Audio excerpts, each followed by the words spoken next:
lonely rancher took in a starving widow, only to learn she was the outlaw he hunted. He'd been hunting the deadliest outlaw in 3 states, until she collapsed at his gate, starving and broken, begging for mercy he didn't know he still had to give. The October wind cut across the high plains like a rusty blade, carrying with it the smell of dying grass and the promise of a hard winter. Ezra McCready stood on his porch, coffee gone cold in his calloused hands, watching the last light bleed from the western sky. 3 years had passed since Mary died of the fever, and the silence had become a living thing in his house, thick as smoke, heavy as regret. His ranch stretched out before him, but it wasn't much to look at anymore. Fence posts leaned like tired old men, and half his cattle had wandered off or died. The bank notice crumpled in his shirt pocket reminded him he had maybe 2 months before they came for the land. 2 months before he'd have nothing left of the life he'd built with Mary's gentle hands beside his own. The sound came first as a whisper, feet dragging through dust, the soft wheeze of labored breathing. Ezra squinted into the gathering darkness and saw her, a figure moving like smoke across his yard, stumbling between the gate posts he'd mended 100 times. A woman, he realized, though she moved like something half-dead. She collapsed 10 feet from his porch. Ezra set down his coffee and walked toward her, his boots crunching on the dry earth. She lay curled on her side, breathing shallow and quick. Her dress had once been blue, he thought, but now it was the color of old blood and trail dust. Her dark hair hung in matted strings around a face, so gaunt he could count the bones beneath her skin. "Ma'am," his voice came out rougher than he intended. "You hurt." She lifted her head, and for a moment their eyes met in the dying light. Hers were green, the deep green of bottle glass, but there was something else there, something that made the hair on his neck stand up. Hunger, yes, but beneath that a kind of alertness that didn't belong in a woman near death. "Please," she whispered, and her voice was like wine through dry leaves. "Just water." Ezra knelt beside her, close enough to smell the trail on her clothes. Horse sweat, with smoke, and something else he couldn't name. Fear, maybe. Or blood. "When's the last time you ate?" She tried to speak, but only managed a shake of her head. Her lips were cracked white, and when she tried to sit up, her arms gave out like broken sticks. Against every instinct that had kept him alive through 2 decades of frontier living, Ezra slipped his arms under her and lifted her up. She weighed no more than a sack of grain, all sharp elbows and hollow spaces where flesh should be. "Come on then," he muttered, more to himself than to her. "Let's get you inside." Mary's voice echoed in his memory as he carried the stranger through his front door. "A person shows up at your gate. Ezra, you feed them first and ask questions after. That's what separates us from the animals." He set her down in Mary's old chair by the fireplace, the leather worn smooth by 3 years of his lonely evenings. The woman, girl, really, though hard living had aged her, stared around his small front room with those sharp green eyes. They lingered on the rifle above the mantel, the locked gun cabinet, the framed photograph of him and Mary on their wedding day. "Name's Ezra McCready," he said, stirring life back into the coals. "This is my ranch, such as it is." "Sarah," she said after a long moment. "Sarah Webb." The pause before her last name hung in the air like gun smoke. Ezra pretended not to notice as he put a pot of water on to boil. He had beans left over from yesterday, some bacon that hadn't turned yet, and half a loaf of bread Mary had taught him to make before the fever took her. As the fire caught and light danced across the room, Ezra stole glances at his unexpected guest. Sarah Webb sat perfectly still, but her eyes never stopped moving. They cataloged every corner, every shadow, every possible exit. It was the kind of watchfulness that came from running or hunting. "You traveling far?" he asked, slicing bacon into the pot. "Far enough." Her voice was stronger now, but still careful. "Looking for work. Heard there might be ranches hiring before winter." Ezra almost laughed. "Ma'am, there ain't been hiring work in these parts for 2 years. Drought killed most of the spreads. I'm barely hanging on myself." Something flickered across her face, disappointment, Maybe, or calculation. I could work hard. Don't need much. Just a roof and a meal. The beans bubbled, filling the silence between them. Ezra found himself studying her hands as she reached for the cup of water he'd brought her. They were small, delicate even, but marked with calluses in strange places. Not the calluses of ranch work or sewing, but something else. Something that made his chest tighten with unease. When the food was ready, he set a full plate before her and watched her try to eat slow, try to maintain dignity. But hunger won, as it always did. She devoured the beans and bacon like a woman who hadn't seen food in days, maybe weeks. Her hands shook as she sopped up the last of the grease with his rough bread. "When's the last time you had a proper meal?" he asked. "Can't rightly remember." She set down the empty plate and looked at him with something like gratitude. "Thank you, Mr. McCready. I know charity don't come easy to most folks." Wasn't charity. The lie came easier than he expected. Was just the right thing to do. As she spoke about the long road that had brought her here, a dead husband, a failed farm, the slow slide into poverty that claimed so many, Ezra found himself wanting to believe her. But his eyes kept drifting to the wanted poster tucked behind Mary's photograph on the mantel. Catherine Morrison, they called her. Black Cat Morrison. The woman who'd robbed banks across 3 states, killed 2 lawmen, and vanished like smoke 6 months ago. The sketch was rough, hand-drawn from witness accounts that probably weren't worth much. Dark hair, green eyes, medium height. Could describe half the women west of the Mississippi. But there was something about the set of the jaw, the way the artist had captured a certain hardness around the eyes. "Mr. McCready?" Sarah's voice pulled him back. "You seem troubled.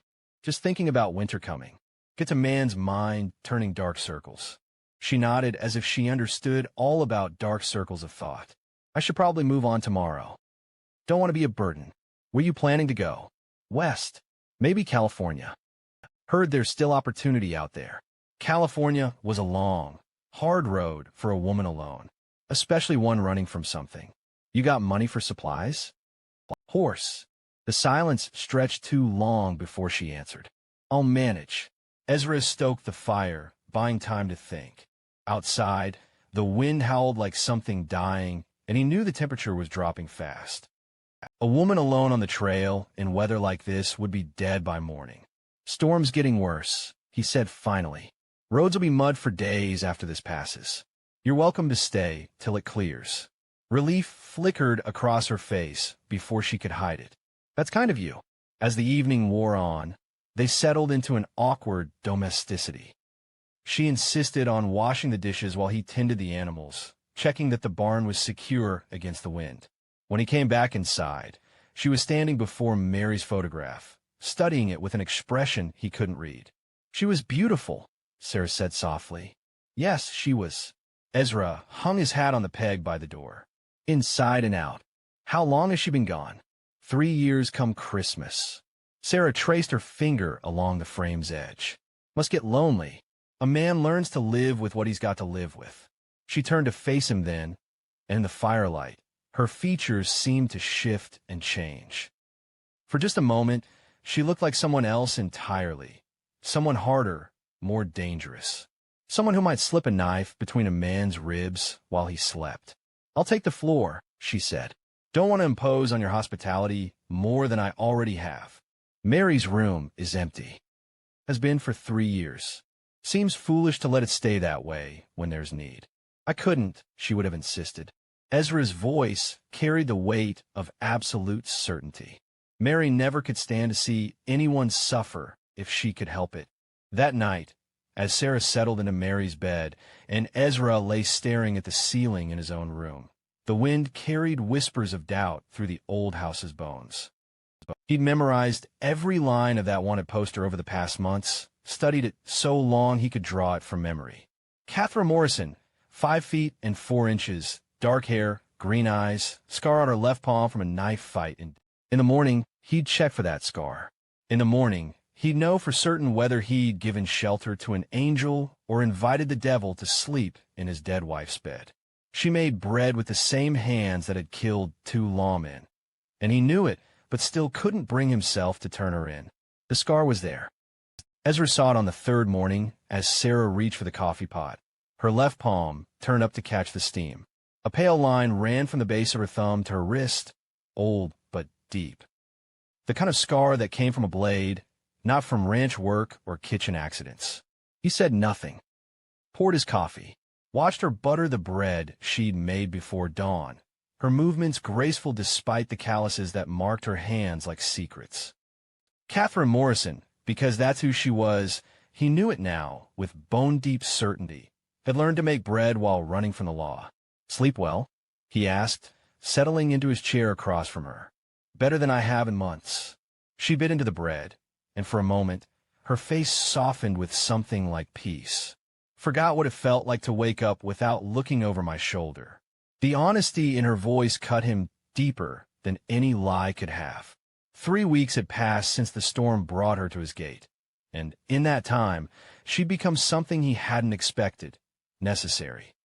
Not just another mouth to feed, but hands to help with the work, a voice to fill the terrible silence, a reason to cook more than beans and hardtack.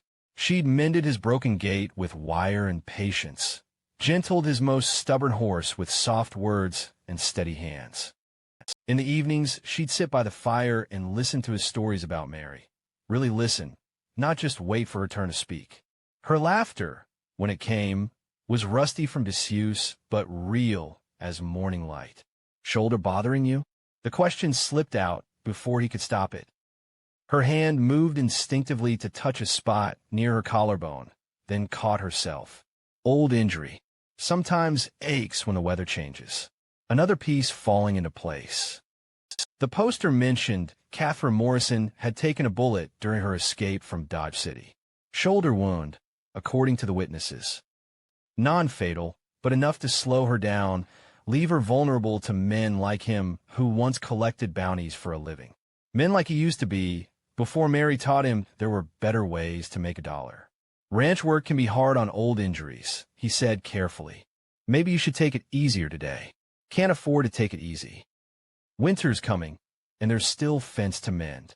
She was right about the fence. Half of it had blown down in the last storm, and his few remaining cattle were wandering onto his neighbor's land. Without help, he'd lose what little he had left before the snow flew. "I appreciate the help," he said. "More than you know." Their eyes met across the breakfast table, and for a moment, the pretense fell away completely. She knew that he knew. He could see it in the way her shoulders tensed, the way her hand moved closer to the knife beside her plate. But instead of running or fighting, she just looked tired. "How long have you known?" she asked quietly. "Since the third day. Saw the scar when you reached for the sugar bowl. And you haven't." She gestured vaguely toward town, toward the sheriff's office, toward the $500 that could save his ranch. "Haven't what?" "Turned you in." Ezra shook his head. "Mary always said a man's actions matter more than his reputation. These past weeks, I've seen who you are when nobody's hunting you. Seen you gentle a spooked horse, mend fence in the rain, sit up all night when I had fevered dreams about the war. Those things don't erase what I've done. Maybe not. But they count for something." Sarah, Catherine, stood abruptly and walked to the window, her reflection ghost-like in the morning glass. Outside, autumn was dying hard, leaving the world brown and brittle under a sky the color of old pewter. "You want to know what really happened?" she asked without turning around. "Why they call me Black Cat Morrison?" Ezra wasn't sure he did, but he nodded anyway. "Started in Kansas. Thomas and I had a little farm, nothing much, but enough to get by. Bank in town was run by a man named Carruthers, fat, soft hands, never worked a day in his life, but owned half the county. When the drought came, he foreclosed on every struggling farm he could get his hands on." Her voice was flat, emotionless, but her hands pressed against the window frame hard enough to make the wood creak. Thomas tried to fight it legal-like, filed papers, made appeals, even rode to the county seat to talk to the judge. But the law was written by men like Carruthers, for men like Carruthers. We lost the farm on a Tuesday. Thomas was dead by Friday. What happened? They said he was drunk, that he started a fight in Carruthers' bank. Said he pulled a gun, and they had no choice but to shoot him down. She turned from the window, and her eyes held the kind of emptiness that came after all the tears were spent. But I was there, Ezra, watching through the window. Thomas never carried a gun in his life. They shot him in the back while he was begging for more time. The silence stretched between them like barbed wire. Outside, a hawk circled high above the dying grass, hunting for something to kill. That's when Sarah Webb died, she continued. Right there on the bank's front steps, kneeling in her husband's blood. What crawled out of that grief wasn't human anymore. At least, it didn't feel human. So you went after Carruthers. First him, then the judge who signed our death warrant, then the sheriff who looked the other way. One by one, they all paid for what they stole from us. Problem is, killing doesn't bring back what you've lost. Just makes you hungrier for more blood. Ezra thought about the wanted poster hidden behind Mary's photograph. The lawmen in Dodge City. They weren't part of it. No, the word came out sharp as a blade. That was different. That was survival. She sat back down, but her body remained coiled like a spring. I was running a job on the Dodge City Bank. Figured they had it coming since they were just another branch of Carruthers' empire. But something went wrong. Someone tipped them off, and the law was waiting when I came out. What did you do?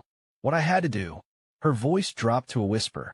They came at me with guns drawn, shouting about surrendering. But I'd seen what happened to folks who surrendered to their kind of justice. Seen it happen to Thomas. The coffee had gone cold between them, but neither moved to warm it. This conversation had been coming since the day she arrived, and now that it was here, it felt inevitable as winter. I killed 2 men that day, Catherine said. Good men, maybe. Men with families, children who won't see their fathers come home. That weight's been crushing me ever since. Is that why you stopped running? Why you let yourself get so thin and desperate that you barely made it to my gate? Part of it. Mostly I was just tired. Tired of sleeping with one eye open, tired of jumping at shadows, tired of being the monster they made me into. She looked at him with something like hope. These past weeks, staying here with you, it's the first time in 2 years I've remembered what it felt like to be human.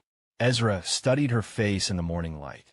The sharp cheekbones softened by decent meals, the green eyes that held both vulnerability and steel. This was the woman who'd helped him birth a calf in the middle of a thunderstorm, who'd sat beside him when nightmares of Mary's death left him shaking in the dark. You ever think about stopping for good? Finding a different way to live? Every day, she traced patterns on the table with her finger, avoiding his eyes. But there's too much blood behind me, Ezra. Too many people looking. A woman like me doesn't get second chances. Mary used to say everyone deserves a second chance. Some folks just need someone to believe in them first. And you believe in me? The question hung between them like a prayer. Before Ezra could answer, the sound of hoofbeats echoed across the yard. Multiple riders, moving with the steady purpose of a hunting party. They both froze, listening to the thunder of approaching horses. Catherine was already rising, her body shifting into survival mode. Lawmen, she whispered, and in that single word was 2 years of running, hiding, never sleeping safe. Through the window, Ezra saw them crest the hill, 3 men on horseback, dust rising behind them like smoke signals. The leader wore a star on his chest that caught the morning sun like a beacon. Sheriff Hartwell from town, flanked by 2 deputies Ezra didn't recognize. They found me. Catherine's voice was flat, resigned. She was already calculating distances to the back door, to her horse in the barn, to anywhere but here. I should run. Where? On foot across open country in broad daylight. Ezra shook his head. You wouldn't make it half a mile. Then what do you suggest? The riders were at his gate now, close enough that he could see the grim determination in Hartwell's weathered face. Close enough that any hope of deception had died like summer grass. Ezra looked at the woman who'd brought life back to his empty house, who'd made him remember what it felt like to have purpose beyond mere survival. The choice he'd been avoiding for weeks had finally arrived, carried on horseback and wearing a badge. $500 could save his ranch, pay off the mortgage, give him a fresh start. All he had to do was point to the woman across from him and say the words that would see her hanged before winter's end. Instead, he reached across the table and covered her scarred hand with his own. "Trust me," he said, though he wasn't entirely sure what he was asking her to trust him with. The horses stopped outside his front door. He could hear the creak of leather, the jangle of spurs, the low murmur of men discussing strategy. In a few moments, they would knock on his door and ask their questions, and the life he'd been building with Catherine would either continue or shatter completely. But for now, in the space between heartbeats, he held her hand and made his choice. The sheriff stood at his door asking about a killer, while she hid 3 feet away, and one wrong word would see them both dead by sunset. Ezra squeezed Catherine's hand once, then released it. "Stay here," he whispered. "Don't move, don't speak. Let me handle this." He walked to the front door with steady steps, though his heart hammered against his ribs like a caged bird. Through the window, he could see Sheriff Hartwell dismounting, his 2 deputies flanking the porch with hands resting easy on their gun butts. Professional. Patient. Dangerous. The knock came firm and deliberate, 3 raps that spoke of authority and purpose. "Sheriff Hartwell." Ezra opened the door, just wide enough to show his face. "Kind of early for a social call."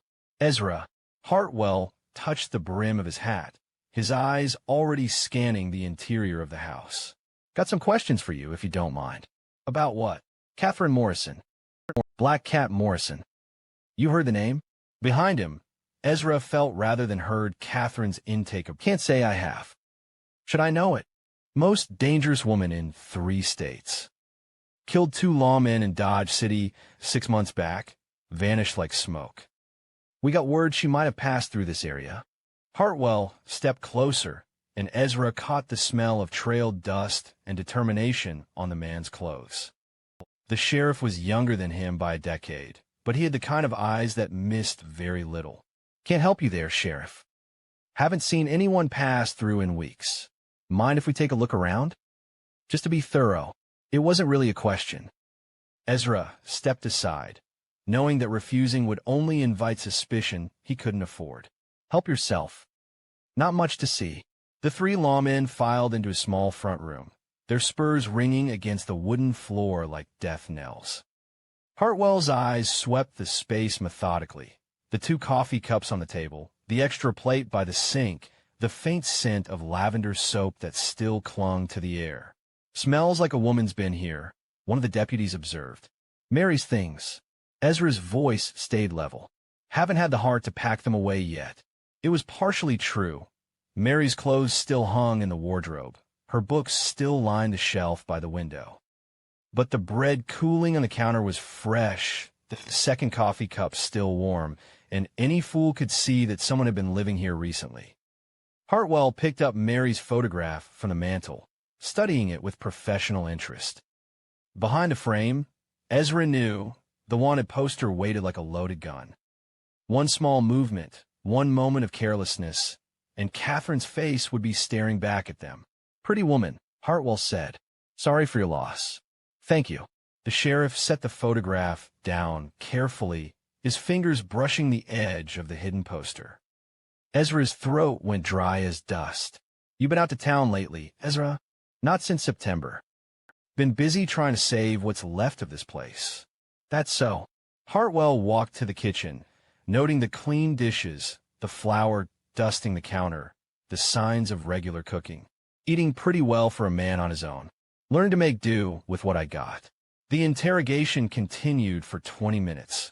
Careful questions wrapped in casual conversation, probing for inconsistencies, testing his story against whatever intelligence had brought them. Ezra answered each query with the practiced calm of a man who'd once worn a badge himself, back when the world was simpler and justice seemed clearer.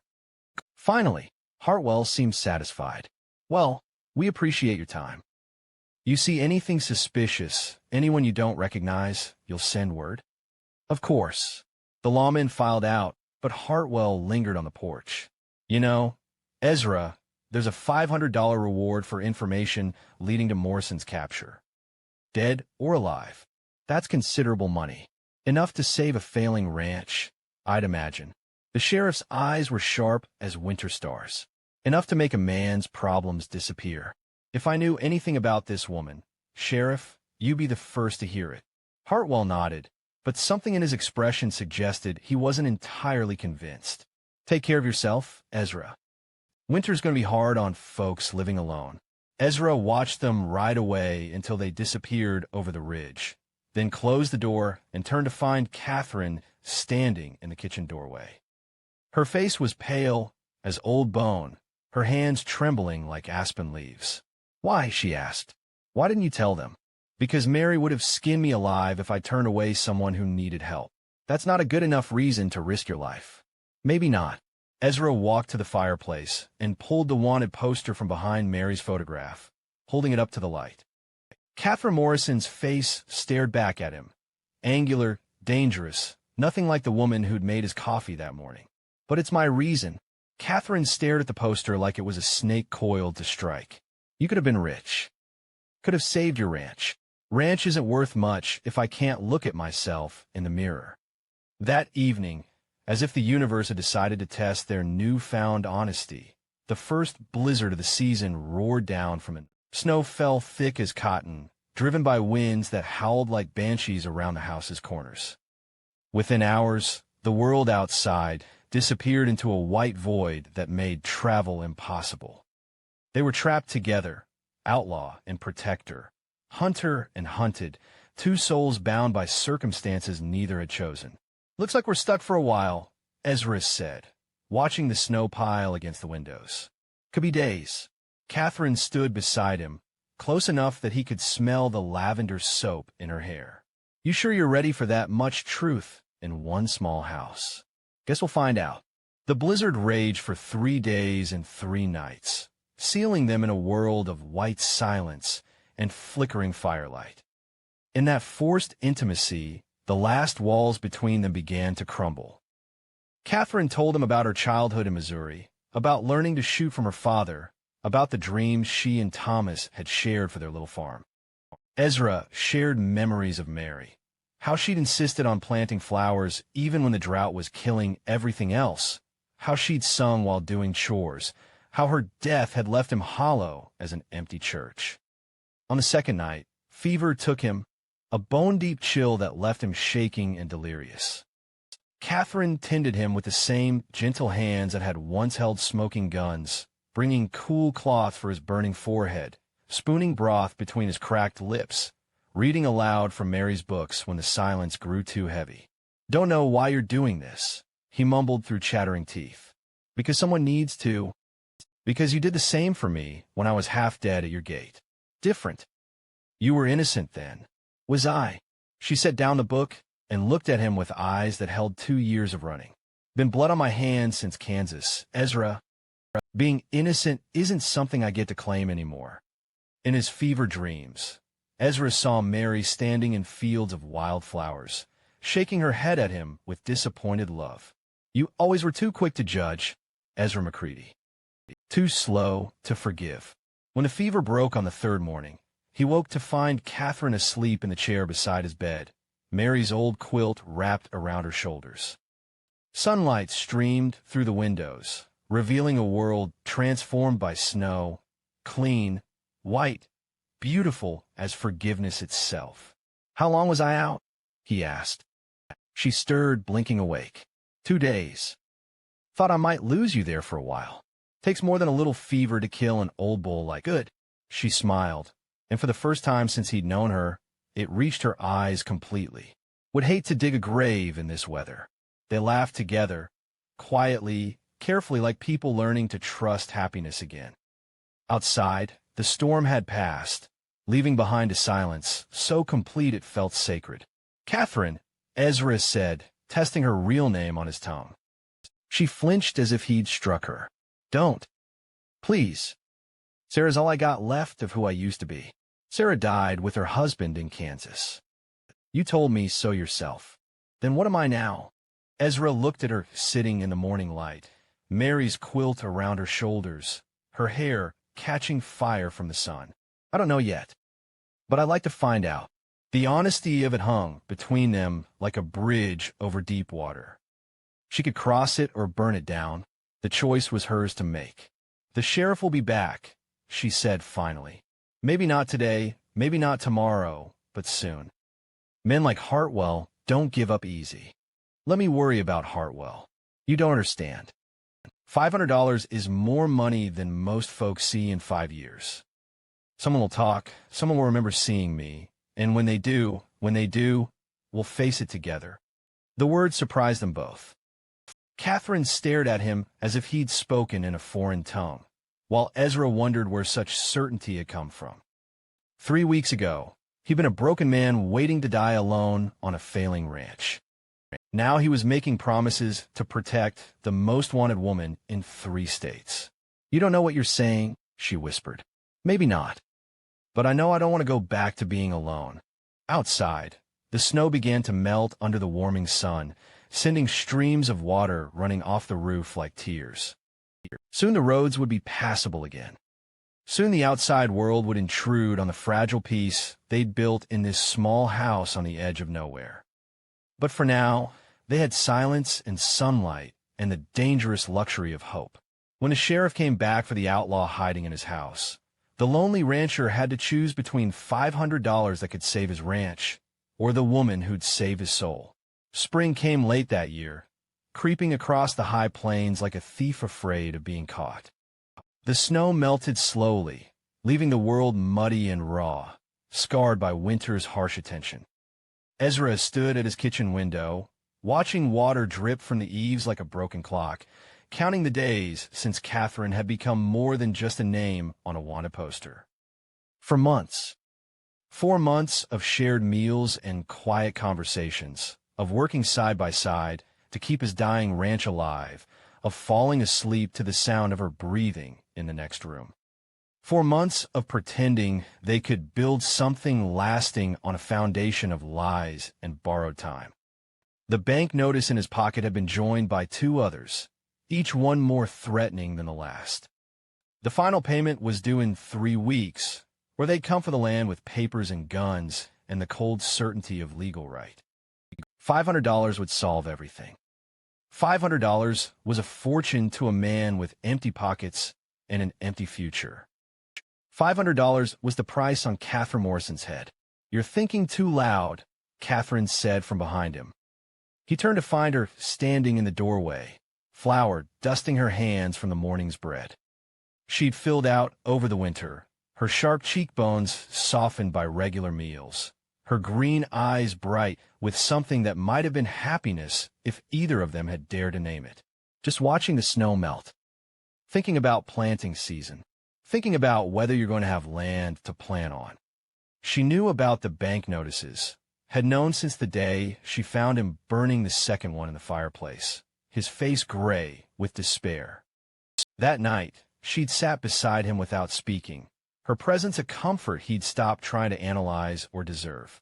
"Ezra," she said now, and her voice carried the weight of a decision he didn't want to hear. "Maybe it's time." "Time for what?" "Time for me to move on. Winter's breaking, roads will be clear soon. I can't stay here forever." The words hit him like a physical blow. "You don't have to go." "Yes, I do." She walked to the window beside him, close enough that he could smell the soap in her hair, feel the warmth radiating from her skin. "We both know why." They'd danced around this conversation for weeks. Ever since the night she'd found him staring at the mortgage papers with the hollow eyes of a man watching his world die. She knew what the money would mean to him, knew what turning her in would cost him. And she was trying to make the choice for him by disappearing into the spring morning like smoke. "I won't let you sacrifice yourself for my problems." "It's not sacrifice. It's sense. I've been running for 2 years, Ezra. I know how this ends. Better to leave on my own terms than wait for them to come drag me out in chains. They might not come back. They will. Men like Hartwell don't forget. They just wait for the right moment." As if summoned by her words, the sound of approaching horses drifted across the morning air. Single rider this time, moving fast across the muddy ground. Ezra's blood turned to ice water as he recognized the purposeful pace of someone with news to deliver. Deputy Miller crested the hill, his horse lathered with sweat and effort. He reined up at the gate, cupping his hands around his mouth to shout across the yard.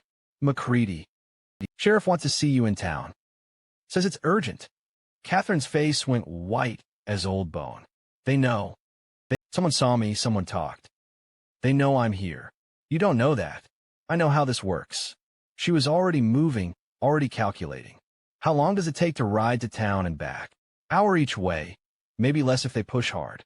That gives me 2 hours to get clear. More if you could delay them somehow. Catherine, no. Yes. She turned to face him, and her eyes held the terrible clarity of someone who'd made peace with dying. This was always going to happen. I just got greedy, stayed too long, let myself believe in fairy tales. It doesn't have to be this way. It does. And you know it. She touched his face with gentle fingers, tracing the lines that worry and loneliness had carved there. These past months, they've been the best of my life. Better than I deserved. Better than I had any right to hope for. Don't talk like you're already gone. I'm gone. Have been since the day I chose blood over law. This, you and me, this house, this life, it was just borrowed time. Deputy Miller was riding back toward town, his message delivered. In an hour, maybe less, Hartwell would return with enough men to tear the ranch apart board by board. They'd find Catherine's things in Mary's room, her fingerprints on the coffee cups, her scent in the very walls of the house. "Come with me," Catherine said suddenly. "When I go, come with me." "What?" "We can make it to Mexico. Start over somewhere they've never heard of Catherine Morrison or Sarah Webb. You could have a new life, away from all this debt and dying." For a wild moment, Ezra let himself imagine it, riding south with her toward a horizon that held possibility instead of foreclosure, building something new from the ashes of their old lives. But the fantasy crumbled as soon as it formed. "This is my land, Catherine. Mary and I built this place with our own hands. I can't just walk away, even if staying means losing everything."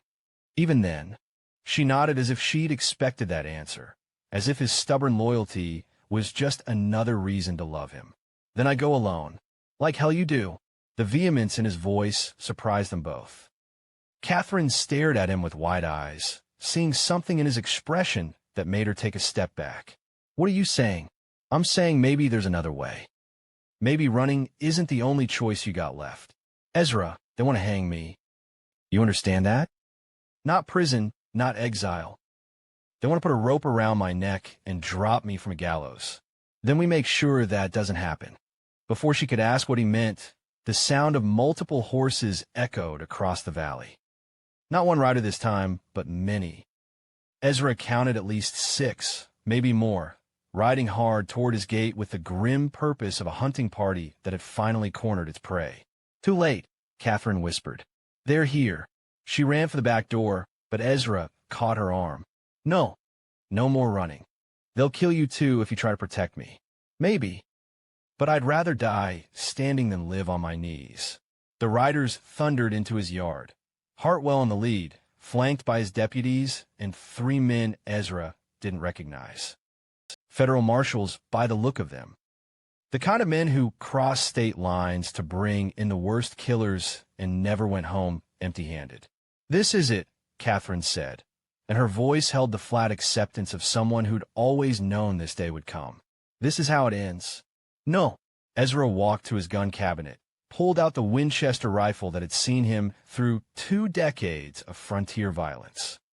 The weight of it felt familiar in his hands, like greeting an old friend he'd hoped never to see again. "This is how it begins." Catherine stared at him as if seeing him for the first time. "What are you doing?" "What Mary would have wanted me to do." "What's right?" The horses stopped outside his front door. Through the window, Ezra could see Hartwell dismounting, his hand resting on his gun butt. The other men spread out in a wide circle, covering every exit, every angle of escape. Professional. Thorough. Final. Ezra McCready. Hartwell's voice carried across the yard like a judgment. "We know she's in there. Send out Catherine Morrison, and nobody gets hurt. Ezra looked at the woman who'd brought life back to his empty house, who'd made him remember what it felt like to have purpose beyond mere survival. Her green eyes held terror and resignation in equal measure, but beneath that, something else. Something that looked almost like love. "Whatever happens," she whispered, "I want you to know, these months with you were worth everything. Worth all the running, all the fear, all the blood. You gave me back my soul, Ezra McCready, and you gave me back my life." The front door shook under Hartwell's fist. "Last chance, McCready. We know she's in there." Ezra checked the rifle's action, made sure the chamber was loaded. 43 years old, and he was about to throw away everything for a woman whose real name he'd only known for 4 months. Mary would have called him a fool. Mary would have been proud of him. Maybe both things could be true at the same time. "I'm coming out," he called. "Just me. Don't shoot." He handed Catherine the rifle. "Back door. Soon as I step outside, you run for the tree line. Don't look back, don't stop, don't think about anything but getting clear. I won't let you die for me. You won't let me. I'm choosing to." Before she could argue, he kissed her, quick and desperate and full of all the words they'd never had time to say. Then he walked to the front door, straightened his shoulders, and stepped out to face whatever justice looked like when it came riding across the plains with guns and badges and the absolute certainty of righteous men. "Sheriff," he said, his voice steady as stone. "Beautiful morning, isn't it?" Behind him, he heard the soft creak of the back door opening, the whisper of footsteps on wet ground. Catherine Morrison was running again, but this time, she wasn't running alone. This time, she carried with her the weight of being loved by a man willing to die for the idea that everyone deserved a second chance. Even outlaws. Even the lost. Even the damned. The choice he made in the next 60 seconds would echo across the territory for years to come. Not because it was right or wrong, but because it was human. Because sometimes, in a world quick to judge and slow to forgive, mercy mattered more than justice. Sometimes love was the only law that counted.